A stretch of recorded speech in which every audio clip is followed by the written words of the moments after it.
The air over the Persian Gulf feels thick with the possibility of war.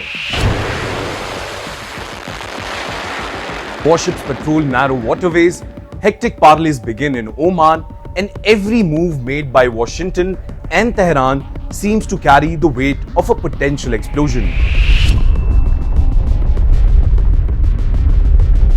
And at this juncture, even a simple incident could turn into a global crisis.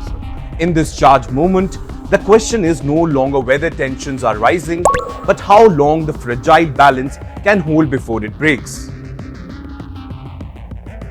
Well, in this edition of From the News Desk, we will tell you why, despite talks in Oman, which are aimed to prevent war between Iran and US, it increasingly looks that both sides are sending signals which point to an inevitable war. A war that will alter the global power equations forever.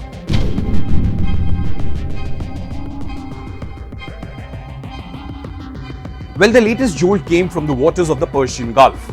Iran's Islamic Revolutionary Guard Corps announced it had seized 2 foreign vessels on allegations of fuel smuggling. On paper, these are not American ships, but in practice, the message travels much further than the flags they fly.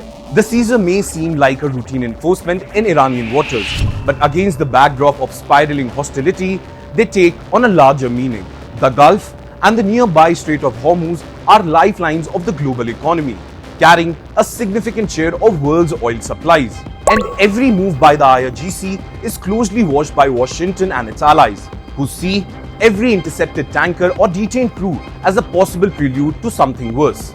Now, multiple analysts argue that these actions fit a familiar Iranian playbook: use maritime pressure to remind the world that Iran can disrupt trade if cornered. Each vessel seized is a signal to the global markets, to regional rivals, and above all, to the United States that Iran holds real leverage at sea. And with US naval power already present in the region, a misstep or overreaction could quickly turn a tense encounter into a direct clash.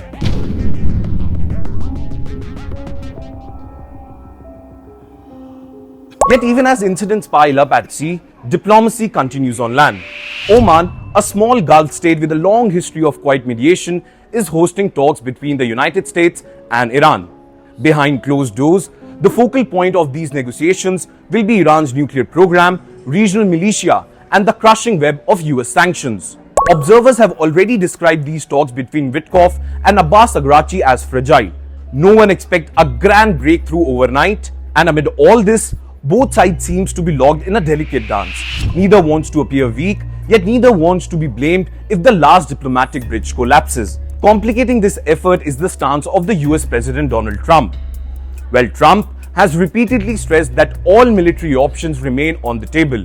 And the message from US administration is blunt. Negotiations are not a substitute for force, but a parallel track. For Tehran, this dual signal looks less like balanced pressure and more like preparation for a possible strike.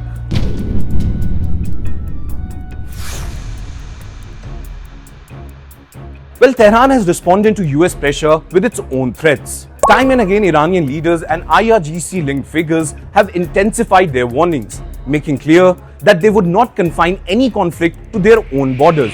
US bases, regional allies, and most important, strategic waterways are all presented as potential targets. And at the heart of these warnings is the Strait of Hormuz, the narrow passage that connects the Persian Gulf to the open sea.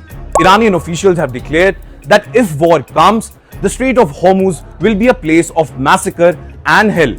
The imagery is brutal and deliberate. It is meant to signal that any attack on Iran could trigger chaos in one of the world's most vital shipping lanes. And for the Gulf states that host US forces and depend on secure energy exports, this is a nightmare scenario.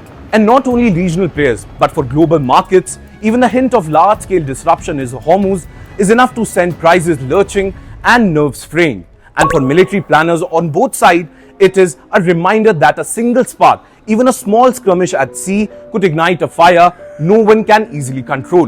Between the quiet rooms of Oman and the threatening words echoing over the Gulf, the world watches a dangerous balance. On one hand, diplomats are racing against time and tensions, trying to keep channels open while ships maneuver and soldiers wait. The stage looks increasingly set for war. The unanswered question is whether anyone can still rewrite the script before the first shot is fired.